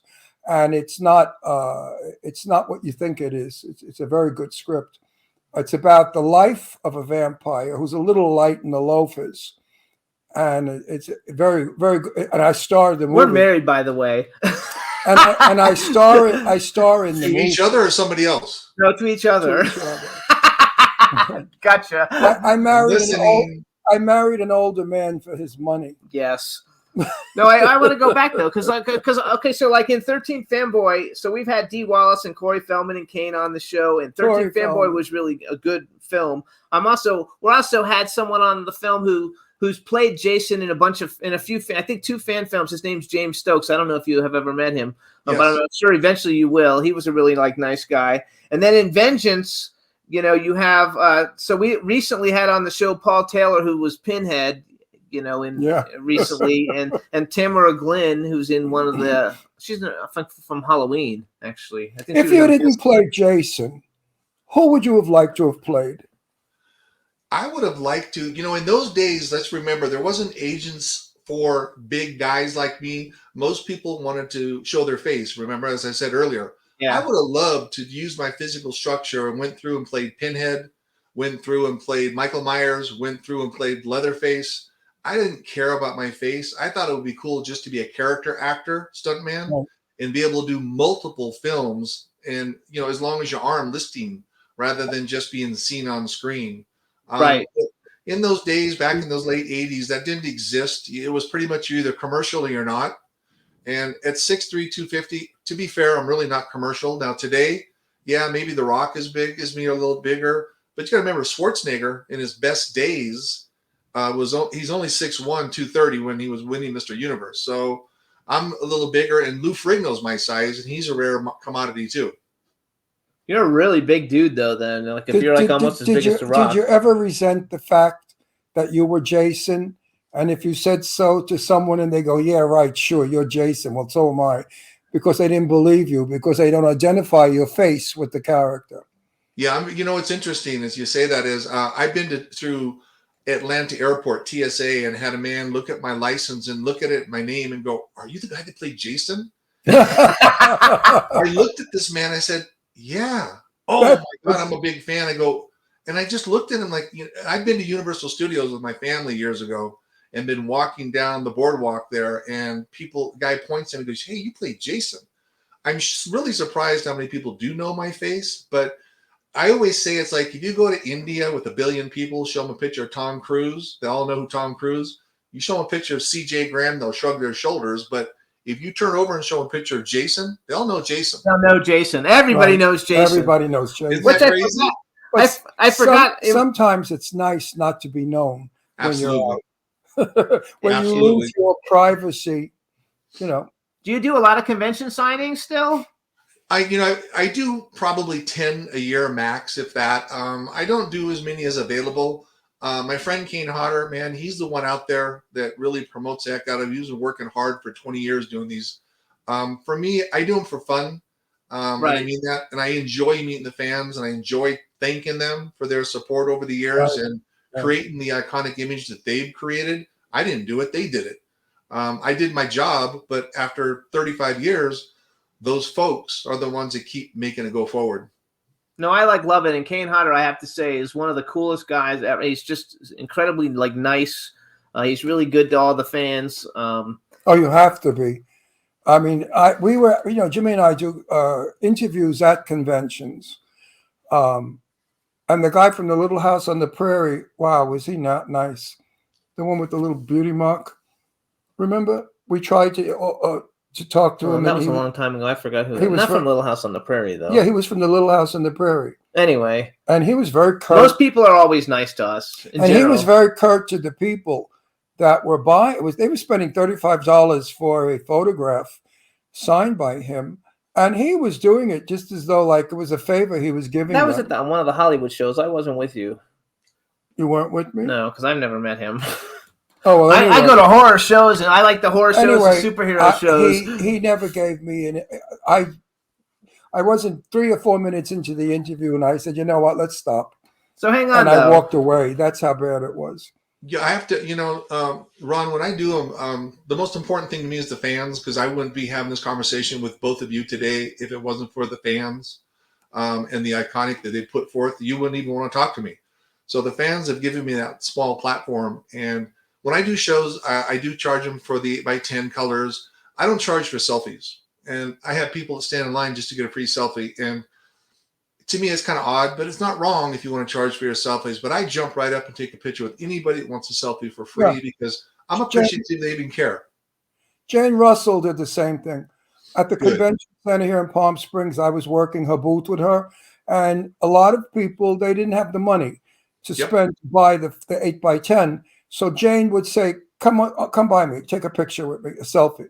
And she was gracious that way. I think that's really cool, actually, because it does get expensive. You know, I've been fortunate because I was the clothing designer guy when I met everybody and they all found out about the show. And now, because so many people watch the show, you know, we get invited to go to a lot of places and we don't ever pay for anything, which is fortunate. You know, we're happy. We worked hard for it. No, it's not fortunate. No. Mr. Blackwell, do you know who Mr. Blackwell was? 10 worst dressed list guy? No. Very famous reporter. He was sort of like my father in theater. And he guided me and taught me a lot. And he said, Ron, remember one thing. If you perform a service for a company or for a foundation, be certain that you're gifted. You don't have to pay for it. Because it's ludicrous to pay money to go and give a company publicity. Correct. You know, so that's the only time that we don't. So we do definitely, I like getting, what is it called again? Getting comped. I like being comped if we're there to promote you. Right. If we're not there to promote you, then of course we'll pay our ticket. Right. But I'm not going to promote you and pay to do it. I have a big social media following. I've got about 1.5 million followers through the different platforms, and I like this show. I put the picture of you and our first guest up on TikTok, and it got 100 and something thousand views just on TikTok. That you were coming on the show, and you're like iconic because even though you're Jason only in one of the main films, you did a bunch of other cool shit. But because your film is one of the better Jason films, right, like everybody knows who you are. More famous. Film. When I put it, and you've done a lot of podcasts with friends of our shows, and now I see that you did some films with James Balsamo. You did like Slice. And Yes. I don't know, as Teddy told me to. I don't know if that's a James Balsamo, but we're friends with all the Felissa Rose and Lisa Wilcox and James Balsamo and Harry Manfredini and Greg Talley and stuff. We're friends with all those people. We see them in LA all the time. You know, when we go to basically it's the same group of people that goes to every event. We have our network, right? We travel in packs. Yes. We travel in packs. So we travel in packs, and so it's a lot of fun. Harry just sent me a request to hook into my LinkedIn with me just yesterday. Oh, that's awesome. Yeah. That's awesome. We actually met him at a movie called Hanukkah, Harry Manfredini. He's the composer. We met him at this movie. It was not the best movie ever, but it was fun. And I guess he did the score for it, so it was a lot of fun. So let me ask you this. Because you did. So did you? First of all, you're considered a stuntman now, also, like because you do stunts, or you did stunts. That was the thing about Friday the 13th. They weren't looking for quote unquote an actor. They were looking for a stunt man. And at that time, I'd never done a stunt in my life, but Michael Nomad, the stunt coordinator, had enough faith in me that he felt physically I could do what was required. So everything I did is me and my own stunts. We were at UCLA diving pool in LA. It's 20 feet deep. At the bottom, chained down, breathing off regulators all night. We were in the lake, being set on fire. We were going through doors, through walls. I shouldn't say we, I. And and they'd hook a cable to my back and hit me with a shotgun and jerk me back, and I'd be flying through the air. But that's the interesting thing. Like Kane and a few of the guys, Steve Dash, would look at me, and they found out one time during a panel that I'd never been to stunt school, and they couldn't believe that I'd done all my stunts. Well, I was pretty healthy and pretty young and pretty, agile and dumb, and they paid me, and it was my job, and I looked at it as a job, So I was very proud that I was able to deliver what I'd like to hope is a good performance. Oh, no, it was a great performance. So are those Jasons behind you? Are any of those actually the original ones from the actual movie? No, in fact, when you said earlier you had the 6-foot one, I've seen that one with the machete that moves. This one behind me is just a mannequin. It's 6'2", and it's in my office. And then, of course, the headpiece behind me. You may or may not know, but if you look right there over my right shoulder, when I was in about 1987, I worked down in Culver City at Chippendales. You were at Chippendale? Yeah, I worked for Steve Banerjee. How cool is that? Yeah, I did that for about less than a year, but I was there down at the old. You were one of their strippers? Pardon me? You were a stripper? I did my job. Oh, you're embarrassed to say you were a stripper. You know what? It's interesting. Nobody knew that. Nobody's seen that. Behind me, if you can barely see it on the wall, it's framed. Yeah, you can see it. It's up there. And that's me in the middle. Those are my cuffs and collars and spandex from Chippendales. I kept that under wraps until about 5-6 years ago when I retired. Nobody had ever known that because in those days, we didn't have social media. You've got some 8x10s and that's about it. So, but I still have some beta, if you remember beta guys, commercials that I did, the guys all standing up and stuff. So, I've been very fortunate, going through the military back in the Vietnam era, then coming through and playing Jason and being a casino executive, and now just enjoying myself and meeting everybody out there, including yourselves, and just trying to be a positive vibe. Well, were you married at the time that you were a Chippendale dancer? Oh no. So then you must have enjoyed all the ladies. Oh yes. I know my wife is listening to this probably, so I'm gonna be real careful with these answers now. Okay, these are well scripted answers, guys. But is it true that they would? I had to put this politely. Well, throw their panties at you and things like that. It was very interesting. I mean, I watched the series recently, and they caught a lot of it very well. And Steve Banerjee was an interesting person. I mean, I feel bad for everything that transpired, of course, and the loss of life that he was involved in. But he was a very unique individual. Yeah, it was a little bit wild there. I mean, until the doors opened up at about 9 o'clock for the guys to come in, it was just a bunch of cuffs and collars and girls. I don't think it's anything you want to tell your mom about. Right. But you never stripped nude. No. You just went down to a G-string. Yeah, the T-back. The T-back, not the G-string all the way. The T-back has a little more material, guys. You know that. It's like 2 inches, and it gives you a little better, higher frame on your waist. Okay. Wasn't like you had to go naked. Yeah. I love it. No, because, there are some clubs today where they go naked. Also, boys and girls. You're right. You guys, CJ's Instagram is @C.J.Graham_. Somebody else had CJ That's Graham. a funny story. Somebody told me about a club in Puerto Rico, I think it was. A male dancing naked club in Puerto Rico. And the lady had a drink on the table. And the guy walked over and swung his body. And with his penis, he knocked the glass off the table. And that's a good show. So I thought to myself, wow, that guy's lucky. I will tell you though, and just to giggle about it, when I was vice president of casino operations at the Palms in Las Vegas, right, in 2006 we opened the Playboy Club. I don't know if you remember the Playboy Club. So I had to go down to meet everybody down in Los Angeles and interview people for Playboy Bunnies.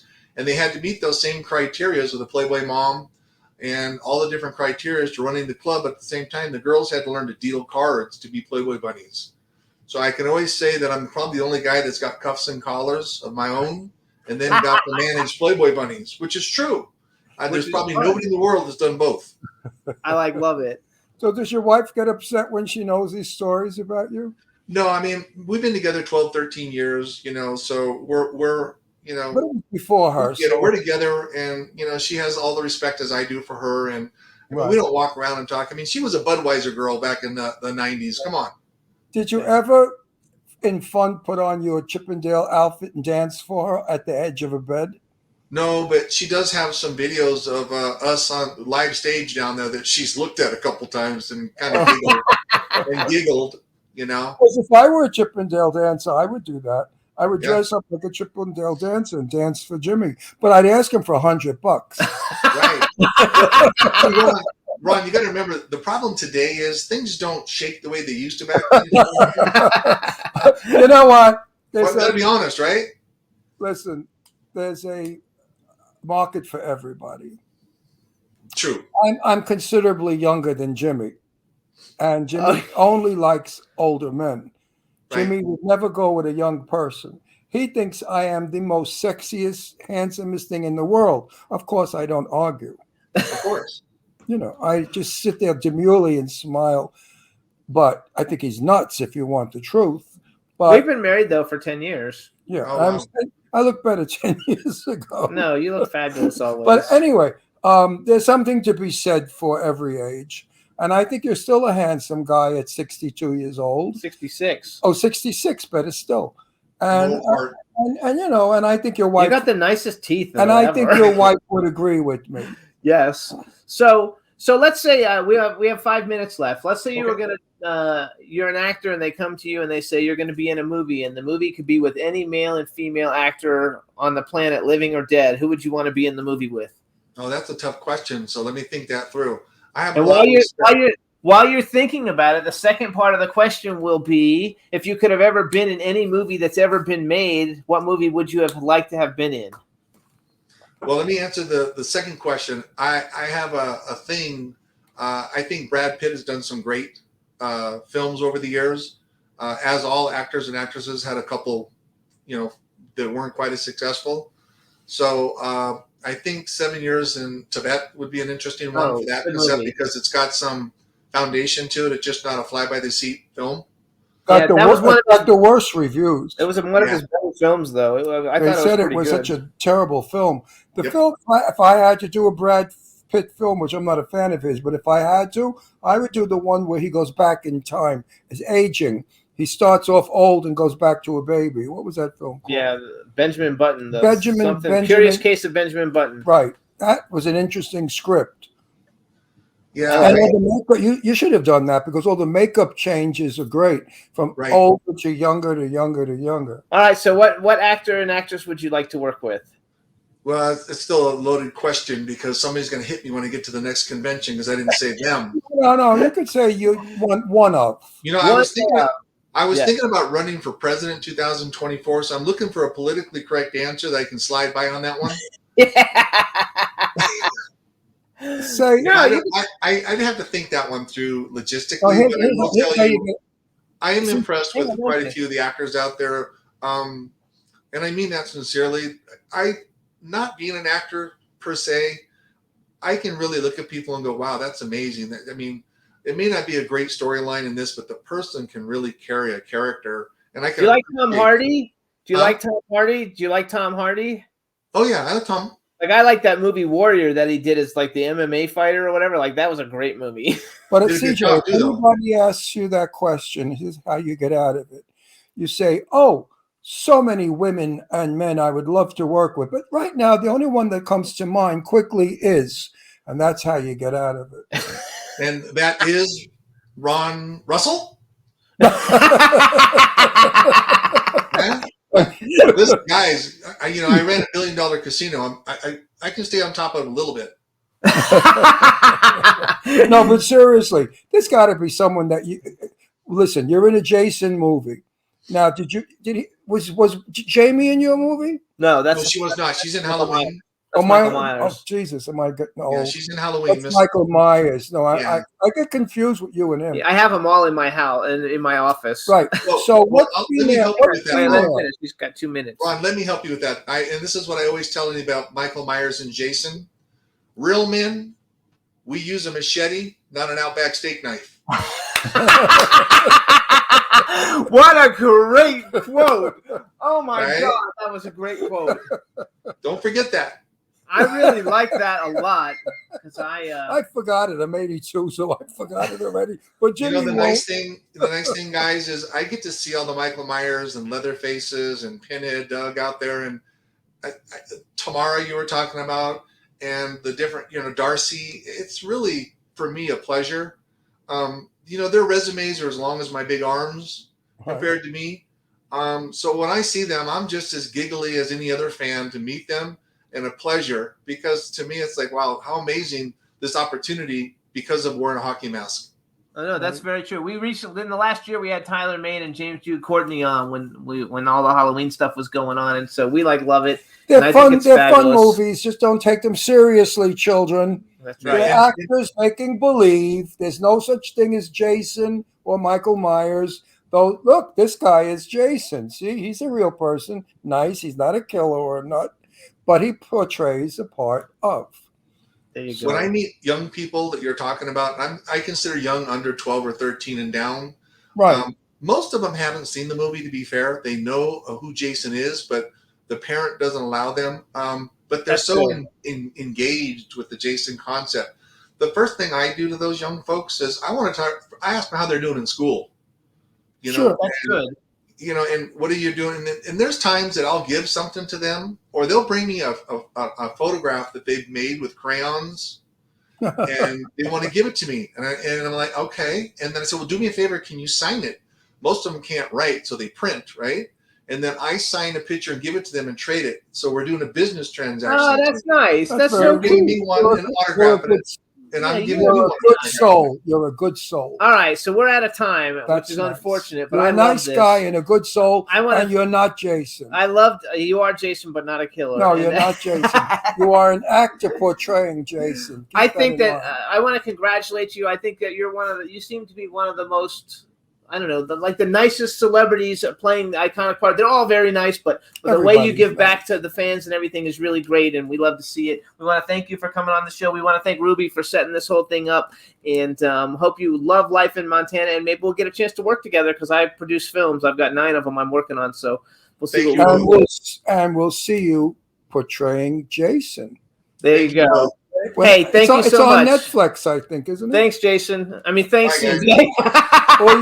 No, We it's gotta not go. Jason. I know. We got to go, though. We're way over time. 2 Bye-bye. minutes. Bye, CJ. Bye-bye. CJ. Bye, everybody. Bye now. All right, everybody. Thanks, everybody. We'll be having a great show next week. We had a great show today. We want to thank Monique Parent and CJ Graham. See you guys next week. Can turn out to be so wrong. Yeah, we in the mix.